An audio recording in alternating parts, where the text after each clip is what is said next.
एवढी मोठी कठोर परीक्षा घेणारा कोणी सामान्य नाही. मयूरध्वज राजांना म्हणावं, तुम्हीच सांगितलं तुमचा सिंह माझा मांस स्वीकारू शकत नाही. माझ्या मुलानं स्वतःच्या जीवाची पर्वा न करता वडिलांची आलेली परंपरा पुढे चालू ठेवण्यासाठी माझ्या मुलानं स्वतःचा देह त्याग केला. आणि तुम्ही म्हणता की मी ब्रह्मपातक आहे, मी बालपातक आहे, बाल हत्यार आहे. हो, आमच्या समोर तू तुझ्या मुलाचा खून केलास. मयूरध्वज राजा उभा राहिला आणि मयूरध्वज राजाने प्रतिज्ञा केली. ऐका, या मयूरध्वज राजाच्या दारात सुंदर आतापर्यंत कोणी विनमुख गेला असाल तर तुम्ही मयूरध्वज राजाच्या घरचं अन्न खाणार नाही. या मयूरध्वज राजाच्या हातून जर आतापर्यंत काही पाप घडलं असाल तर या मयूरध्वज राजाच्या घरातून तुम्ही उपवासी जाताल. ऐका, या मयूरध्वज राजाचा मुलगा या धर्म रक्षणाकरता स्वतःच्या जीवाची पर्वा न करणारा मुलगा आहे. माझा मुलगा धर्माच्या रक्षणाकरता वडिलांची रीत, वडिलांची परंपरा पुढे चालवण्याकरता जर जिवंतपणे मरण पत्करू शकतो तर या मयूरध्वज राजाला स्वतःच्या साधनेवरती विश्वास आहे की माझा मेलेला मुलगा माझ्यावर जर धर्म संकट आलं तर पुन्हा जिवंत होऊन मला या धर्मातून बाहेर काढल्याशिवाय राहणार नाही.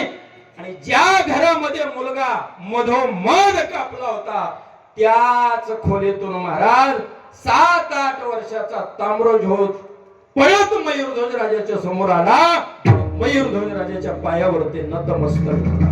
बाबा, जिवंतपणे तुमचा मुलगा धर्म रक्षणाकरता मरण पत्करू शकतो तर तुमची साधना इतकी श्रेष्ठ आहे की तुमचा मेलेला मुलगा जिवंत होऊन तुमच्यावर जर संकट आलं तर त्या संकटातून बाहेर निघण्यासाठी मेलेला मुलगा सुद्धा जिवंत होऊ शकतो.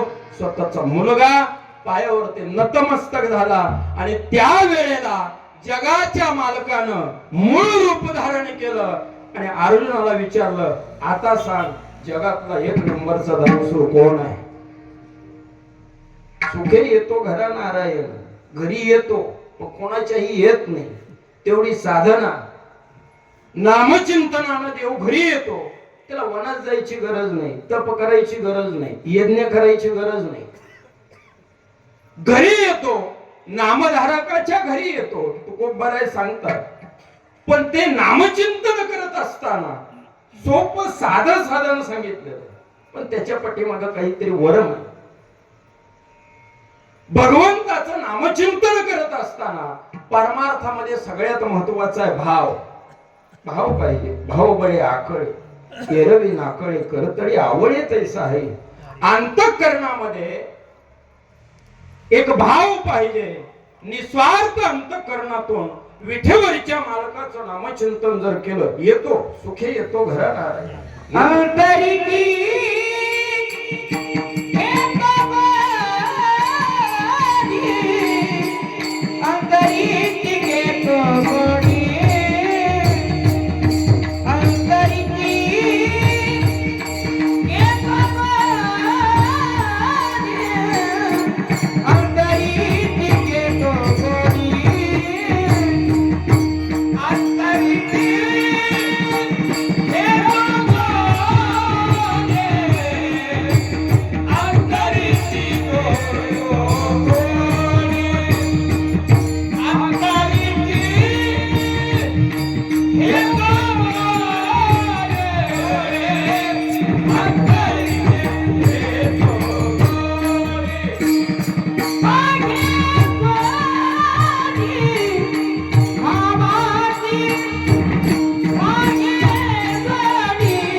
गोष्ट लक्षात ठेवायची आहे. तो खूप बरे सोपं साधन सांगतात. नामधारकाला देवाची प्राप्ती करण्याकरता वेगळी काही साधनं करायची गरज नाही. पण ते नामचिंतन करत असताना, परमार्थ करत असताना सगळ्यात महत्वाचा विषय म्हणजे भाव महत्वाचा आहे. भावानं देवाला, कलेनं राजाला, कपटानं शत्रूला, सत्यानं मित्राला, प्रेमानं पुत्राला, पैशानं पत्नीला, तसं भावानं देवाला वश करता येतं. पण अंतःकरणामध्ये भाव पाहिजे, निस्वार्थ अंतःकरण पाहिजे. आणि सगळ्यात महत्वाचं सांगू का, रोजच्या जीवनामध्ये आपण चांगलं वागायला पाहिजे. मुख्य मुद्दा आहे. स्वच्छ जीवन जगलं पाहिजे. भुकेल्याची भूक जाणणं, तहानल्याची तहान जाणणं. आपल्या बोलण्यानं कुणाला त्रास झाला नाही पाहिजे, आपल्या वागण्यानं कुणाला त्रास झाला नाही पाहिजे. हे जे जगणं आहे ना, आणि हे जगत असताना तुम्ही जे घेतलेलं नाम आहे ना, निश्चित तुम्हाला देवाची प्राप्ती झाल्याशिवाय राहणार नाही. एकही वारी पंढरपुराची चुकवत नाही. पण आईबाप कोणाच्या घरात राहते त्याला माहित नाही. वाटून घेतले काही जणांना, वाटून घेतले. सामान्य जणाला आकलन करण्याजोगी गोष्ट आहे. परमार्थ सोपा नाही. युगे 28 विठेवरी उभा, वामंगे रुक्माई दिशे दिव्य शोभा. धन्य पुंडलिका बहुबरे केले निधान, आणिले पंढरी. 28 युग झाली. अनेक कीर्तनातून तुम्ही ऐकलं असेल, वक्त्याच्या मुखातून ऐकलं असेल, परमात्मा निर्गुण आहे. त्यानं निर्गुण तत्व सोडलं आणि सगुण रूपामध्ये भूवैकुंठ पंढरपूर या ठिकाणी प्रकट झाले. कोणासाठी झाले? पुंडलिकरायासाठी झाले. परमार्थ सोपा नाही. काय केलं पुंडलिकरायानं? माय बापाची सेवा केली आणि त्याच्या भक्तीला मोहून परमात्म्यानं निर्गुण तत्व सोडलं. आपण आईबाप वाटून घेऊन किती पंढरपुराच्या वाऱ्या केल्या म्हणजे विठोबाराय आपल्याला दर्शन देणार. सारी गोष्ट आहे. जीवन जगत असताना, नामाचं महत्व सांगत असताना तो खूप बरं सांगतात, नामाची ताकद. पण जीवन जगत असताना असं जगायचं आहे. मनुष्य जीवन म्हणजे परीक्षा हॉल आहे. देव रोज परीक्षा घेतो आपली, आणि देव त्याचीच परीक्षा घेतो. माळकऱ्याचीच घेतो, टाळकऱ्याचीच घेतो, रोज हरिपट म्हणणाऱ्याचीच घेतो, चांगलं वागणाऱ्याचीच घेतो. कारण परीक्षा त्याचीच असते. जो विद्यार्थी आहे त्या शाळेचा, वर्षभर शाळेत गेल्याच्या नंतर शेवटच्या टप्प्यामध्ये परीक्षा असते. परीक्षा हॉल मध्ये गेल्याच्या नंतर आपल्याकडे प्रश्नपत्रिका दिली जाते. लागतील तेवढ्या पुरवणी दिल्या जातात. कुठला प्रश्न कसा सोडवायचा, कधी सोडवायचा हे आपल्या हातात असतं. तिथं सांगायला कोणी येत नाही. आणि सांगायला येत असेल तर ती परीक्षा नाही. परीक्षा हॉल मध्ये गेल्याच्या नंतर आपल्याकडे प्रश्नपत्रिका दिली जाते. वाटतील तेवढ्या पुरवण्या दिल्या जातात. कुठला प्रश्न कधी कसा सोडवायचा हे आपल्या हातात असतं. पण उत्तर पत्रिका तपासायला गेल्याच्या नंतर आपण कुठला प्रश्न कसा सोडवलाय त्याच्यावर त्याचे मार्क असतात. तसं माणसाचं जीवन म्हणजे परीक्षा हॉल आहे. 84 लक्ष येऊन फिरून आपण माणसाच्या जन्माला आलो. परीक्षा देण्यासाठीच आलो. पुढचं जन्म सुलभ करण्यासाठीच आलो. जन्म मरण चुकवण्यासाठीच हा जन्म आहे. पण या जन्मामध्ये देव परीक्षा घेतो. देव नकळत आपल्या समोर प्रश्न टाकतो. कुठला प्रश्न कधी कसा सोडवायचा हे आपल्या हातात असतं. सोपं करून सांगू का? आपल्याकडे 10-15 मिनिटं राहिली. परमार्थ सोपा नाही. देव नकळत प्रश्न टाकतो. आता 2 तास तुम्ही कीर्तन ऐकताय, चांगलं पुण्यकर्म करताय. कीर्तनाहून परत जात असताना नवी खट बघून चप्पल दुसरीची घालून जायचं. विनोदाचा भाग नाही. ही देवानं घेतलेली परीक्षा आहे. 2 तास तू कीर्तन ऐकलं, जाताना नवी खट चांगली चप्पल आपल्याला दिसावी आणि ती घालून जायची वासना आपल्या अंतःकरणामध्ये निर्माण व्हावी. ही देवानं घेतलेली परीक्षा आहे.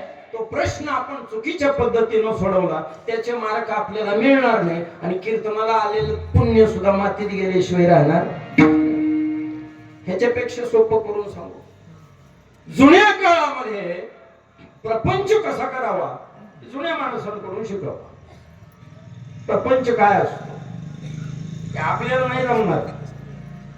जुना काळ 50 पैशाला काडी पिटी होती, त्याच्यात 50 काडी असतील, पण एक काडी ओढायची म्हटलं तर 10 वेळेस विचार करणारे आपले मायबाप आहेत. 1 रुपयाची काडी पिटी सहज मस्करीत उडवून टाकणारी आपण आहेत आत्ताची पिढी.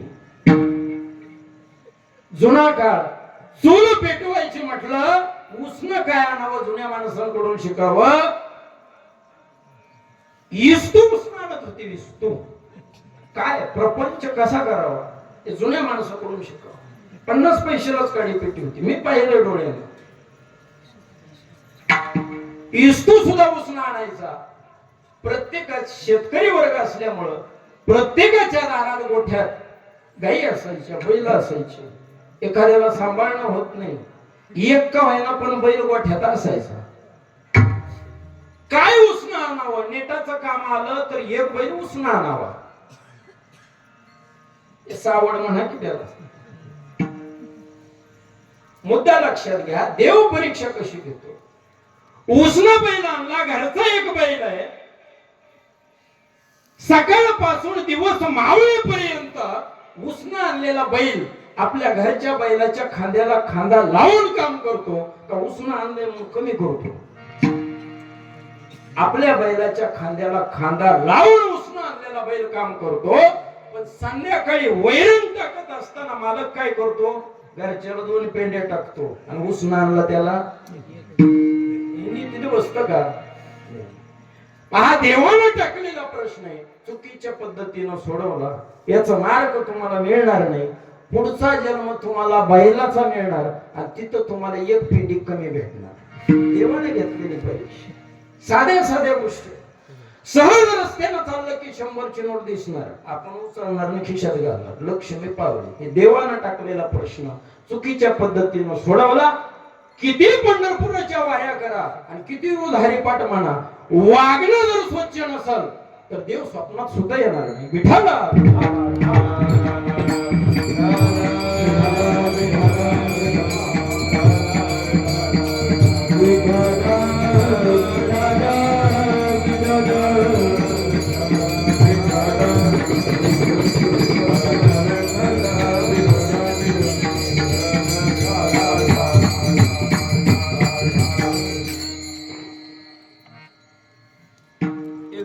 महाराज काकडा पाठ केला, लिहिता वाचता येत नाही, ऐकून ऐकून काकडा पाठ केला, हरिपाठ पाठ केला. पण संसाराचं इतकं व्याप आहे, मंदिराकडे जायला वेळच नाही म्हटलं.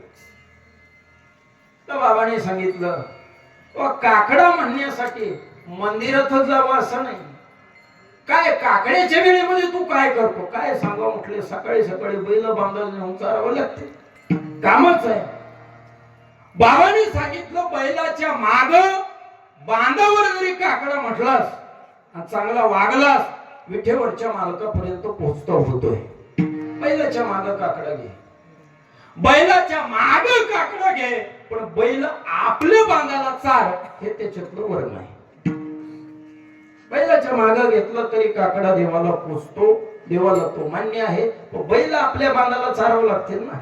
पहाटपासून बैल चारायची दुसऱ्याच्या बांधाला, सकाळी दिवस उगवला की कोणीतरी बघण म्हणून आरतीला आणायची आपल्या बांधाला आणि मग आरती म्हणायची. मग बैल सुद्धा मान डोलतात, कळलं तुझा काकडा. पहाटपासून चारतो दुसऱ्याच्या बांधाला आणि आरती करायला आणतो आपल्या बांधाला. हे नीतीत बसत नाही. आणि हा परमार्थ आपण जगाला फसवू पण देवाला फसवू शकत नाही. लक्षात घ्या, जगाला फसवू पण देवाला फसवू शकत नाही. ही गोष्ट लक्षात ठेवून परमार्थ करा. निश्चित एक दिवस नामधारकाला परमात्म्याची प्राप्ती झाल्याशिवाय राहणार नाही. पण जगणं वागणं तसं पाहिजे. नेमकं आपलं हितच अडतंय. परमार्थ आपला एकदम व्यवस्थित चालू आहे, पाठांतरही आहे, परंतु आडतं कुठं आपलं जे वागणं आहे ते नीतीत बसत नाही. त्याच्यामुळं अलीकडच्या काळामध्ये देव स्वप्नात सुद्धा येत नाही. विठाला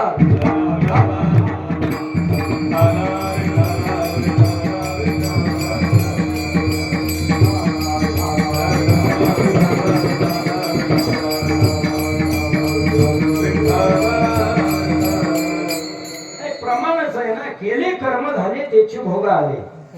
जसं कर्म तसं फळ मिळणार आहे. आंगळ मंगळ नमस्कार, टंगळ मंगळ, आंगळ मंगळ नमस्कार, टंगळ मंगळ आशीर्वाद. जया चित्ती जैसा भाव तया जवळी तैसा देव. नामचिंतनानं देव घरी येतो, पण नामचिंतन करत असताना ते नाम तसं घ्यावं लागल ना, तसं वागावं लागल ना. आणि त्या अनुषंगानं जसं आपण कर्म करू तसं आपल्याला फळ. कर्म चांगलं आहे, नामचिंतन करतोय, परमार्थ करतोय, पण वागणं व्यवस्थित नाही, ते नीतीत बसत नाही. जेवायला वाढायला लागलं पंक्तीला तर माणसं नीट वाढत नाही. ओळखीचं दिसलं की उजळीनं वाढेल, आणि अनोळखी दिसलं की तिथं हाताकडत घे. मग ते मागच्या ताटाला बघत विचार करत, तिथं ओंजळीनं वाढतंय, माझ्या ताटावर आल्यावर ह्यानं 2च गुलाबजामुन वाढले. अनितीचा व्यवहार का केला? पंगत दुसऱ्याची, खर्च दुसऱ्याचा, तू विनाकारण अनितीचा व्यवहार का केला? हे जे वागणं आहे ते कधीच चुकणार नाही. सोपं करून सांगू का? 5-10 मिनिटात संपवतो. मी काय कुठल्या वारकरी शिक्षण संस्थेचा विद्यार्थी नाही. मुळे बाप होतात नाही, आणि म्हणून लागलो या ध्यानी, जेगी बाप ऐसा व्हावा त्याचा वंश मुक्तीस जावा. आपली वारकरी शिक्षण संस्था आहे. वडिलांची रीत जाणत असे. नामचिंतन करत असताना एक गोष्ट लक्षात ठेवायची, आपण रोजच्या जीवनात जसं वागू, केलेलं कर्म कधीच कोणाला चुकत नाही. काय ललाटीचे लिहिले नमोडी गा काही केले, काळे गोरे पण धुतले फिटवणे. कर्म कधी कोणाला चुकलेलं नाही, चुकत नाही, चुकणार नाही. कर्मे दशरथ वियोगे मेला, कर्मे राम वनवासा गेला, कर्मे रावण क्षयो पावला, वियोग घडला सीता देवी, कर्मे मनमत झाला से राख. कर्म देवादिकाला चुकलं नाही, तुमची आमची काय गोष्ट आहे. म्हणून चांगलं वागा, हाच खरा परमार्थ आहे. सोपं करून सांगू का? केलेलं कर्म कधीच चुकत नाही. आपण जी जी गोष्ट इथं केलेली त्या प्रत्येक गोष्टीचा हिशोब देव करणार आहे. त्याच्यामुळं 2-4 अभंग कमी पाठ करा, पण चांगलं वागा. विठाला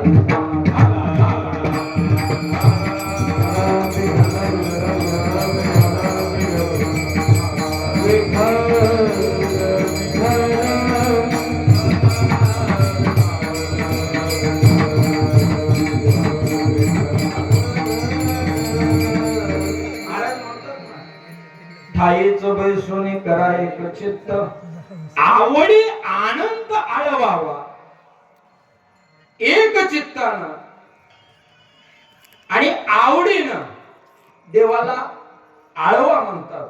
अनंत हे परमात्म्याचं दुसरं नाव आहे. आवडी आनंद आळवावा, आवड महत्वाची आहे. आवडीचा परमार्थ असावा, आपला सवडीचा परमार्थ आवडीचा नाही. आवडीने भावे हरिनाम घेशी, तुझी चिंता त्याशी सर्व आहे. आवडीनं भावनेनं त्याचं नामचिंतन करा. आणि चित्ताची एकाग्रता महत्वाची आहे. आपल्या चित्तात काय आहे याच्यावरून परमार्थ ठरत असतो. आणि रोजच्या जीवनामध्ये चांगलं वागा. आपल्या व्यवहारामध्ये मन आहे, पेरलं तेच उगवतं. पण अजूनही त्याच्यामध्ये वर्म आहे, पेरलं तेच उगवतं. आपण म्हणतो गहू पेरले गहूच उगवत, पेरलं तेच उगवतं. या कीर्तनाच्या माध्यमातून विचारलं, असं कुठं लिखित आहे का? किंवा तुम्हाला माहित असलं तर सांगा. तणाचं बी कुणी पेरले? तण वागतं ना, कुणी पेरलं? एखाद्याच्या कुणाच्या आज्यानं पंजानं फिरला असलं माहित असलं तर सांगा. का वापत हे नकळत आपल्या हातून घडलेलं पापकर्म आहे, ते सुद्धा चुकत नाही. सोपं करून सांगू, हे पाप हे माहित असून सुद्धा केलेलं पाप ते तर चुकतच नाही. पण नकळत आपल्या हातून जर काही पाप कर्म घडलं असेल ते सुद्धा चुकत नाही. माणसं म्हणतात चंद्रभागेत स्नान केलं की माणूस पापमुक्त होतो. नकळत घडलेलं पाप त्याच्यातून मुक्तता होते. हे पाप हे माहित असून सुद्धा केलेलं पाप कर्म त्याच्यातून सुटका होत नाही. म्हणून तर तुकोबाराय सांगतात त्याच्यासाठी नाम साधना महत्वाची. एक सोयाबीनचा वाण गाजला, त्या कंपनीनं चांगली ऍडव्हर्टाईज केली. 25 किलोच्या पिशवीला 15 क्विंटल सोयाबीन उतार पडतो. 100-150 एकरवाला तुमच्या वालवड मधला मोठा शेतकरी जिथं कंपनीत बियाणं तयार होते तिथंच गेला. 25-30 लाखाची गाडी कंपनीतून बियाणं घेतलं, शेतात मशागत केली, चांगला पाऊस पडला, ट्रॅक्टर लावून ते 200 रुपये किलोचं सोयाबीनचं बियाणं पेरलं. आता ते 200 रुपये किलोचं सोयाबीनचं बियाणं मातीत पेरलं, पण मातीत गेल्यावर त्या तणाच्या बियाची त्या 200 रुपये किलोच्या बियाची भेट होणारच आहे ना.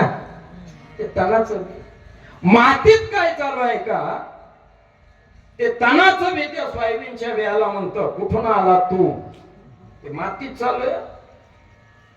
ते म्हणतो मुंबईहून आलो मोठ्या कंपनीतून. होय, तुला हे तर उगवायचंय का. कोण म्हणतं, ते तणाचं बी. ते म्हणतं हो, आपल्या मागून उगवायचं.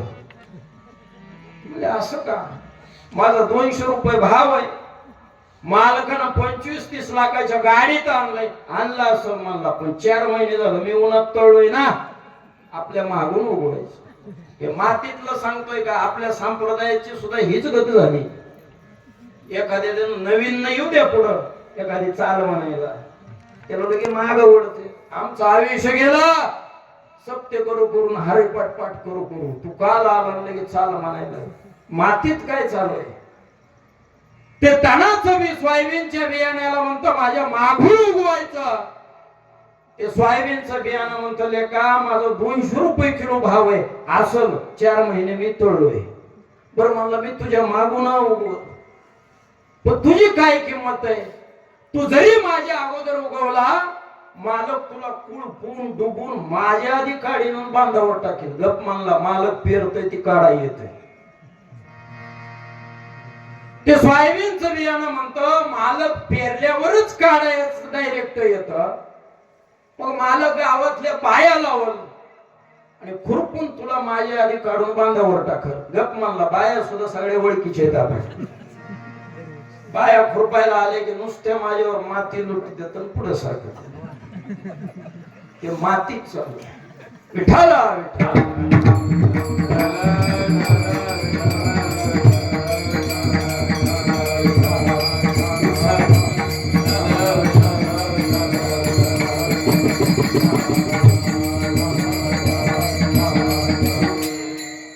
अट्टहास पूर्ण तो खूप बराय सांगतात. ठाईच वैसुणे करा एकचित्त, आवडी आनंद आळवावा. चित्ताची एकाग्रता करून आणि रोजच्या जीवनात चांगलं वागून तुम्ही आवडीनं जर ते अनंत हे भगवंताचं दुसरं नाव आहे त्याला जर आवडलं आळवलं तर निश्चित तुम्हाला देवाची प्राप्ती झाल्याशिवाय राहणार नाही. तुकोबारायांना चांगलं ठाऊक होतं की एखाद्या गोष्टीचा उपभोग घेतल्याच्या नंतर, एखाद्या वस्तूचा उपभोग घेतल्याच्या नंतर त्या वस्तूचा त्याग करणं सोपी गोष्ट नाही. ती गोष्ट त्याग करता येत नाही. पण तुकोबारायांना चांगलं माहित होतं की या समाजाला संसाराची गोडी आहे आणि हे संसार सोडून परमार्थ करणार नाही. तुकोबाराय संसार आणि परमार्थ याची सांगड घालत असताना तुकोबाराय म्हणतात की तुम्ही संसार सोडू नका, ठाईच वैसुणे करा एकचित्त. आवडी अनंत आळवावा. ऐकणारे म्हणले देवाला आवळायचंय, आळवायचंय, पण कुठल्या नावानं आळवावं? तर रामकृष्ण हरी विठ्ठल केशव. रामकृष्ण हरी विठ्ठल केशव, रामकृष्ण हरी विठ्ठल केशव, रामकृष्ण हरी विठ्ठल केशव, रामकृष्ण हरी विठ्ठल केशव.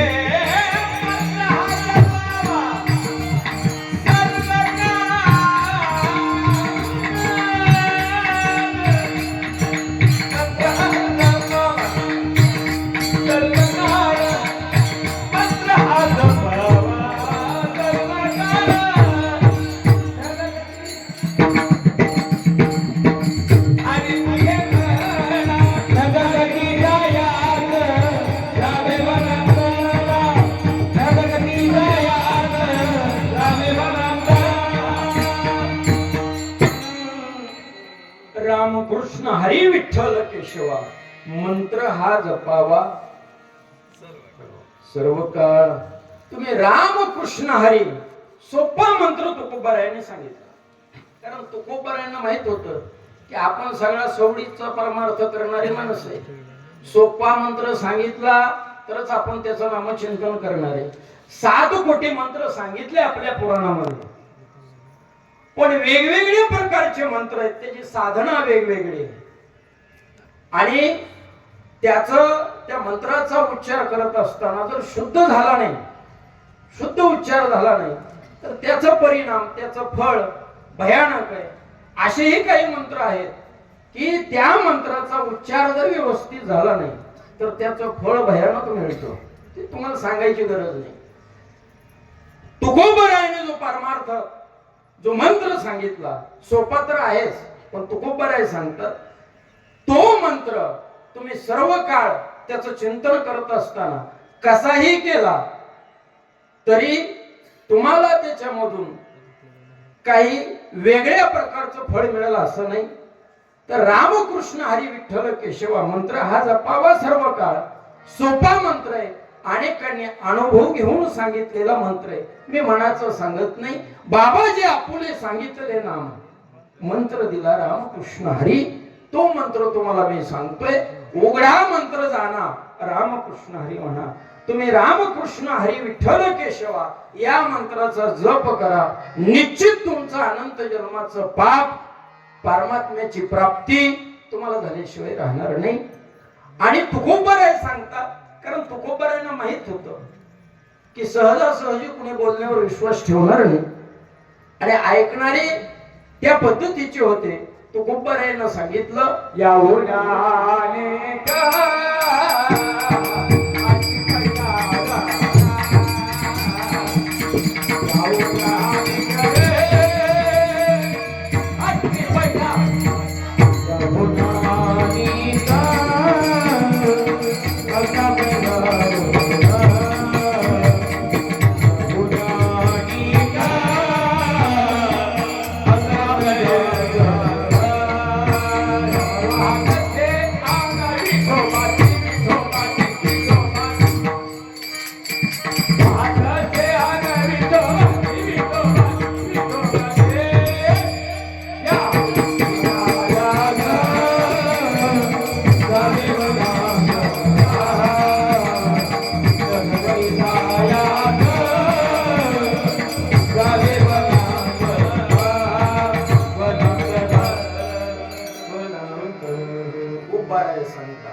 याच्यापेक्षा सोपं जर कुठलं साधन असं वाहत से आन विठोबाची, आपल्या उपास्य देवतेची आण शपथ कोणीही घेऊ शकत नाही.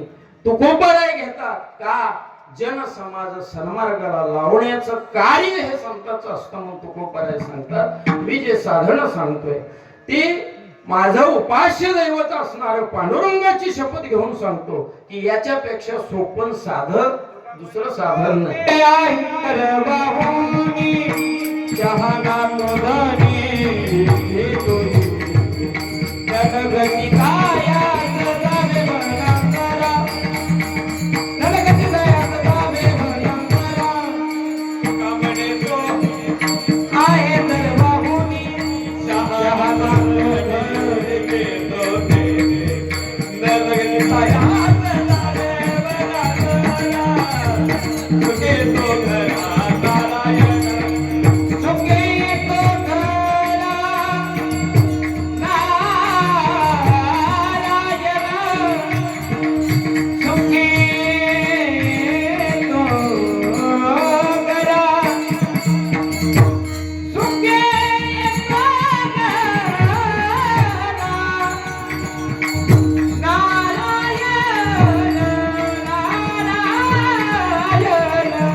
पदवर रे